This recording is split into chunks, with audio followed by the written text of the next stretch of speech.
मैं सुरखरू हूं अल्हम्दुलिल्लाह। और सजा देने वाले वो जज एक एक करके रुखसत हो गए। वो जज भी चला गया भाई, उसने तो अभी 8 महीने के बाद चीफ जस्टिस ऑफ पाकिस्तान बनना था। दाल में कुछ काला था, पता था कि चोर की दाढ़ी में तिनका है।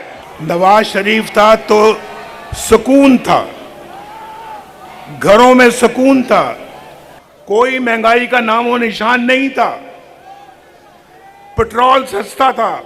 भाई वो जमाना कहां चला गया? लाना है, वापस लाना है।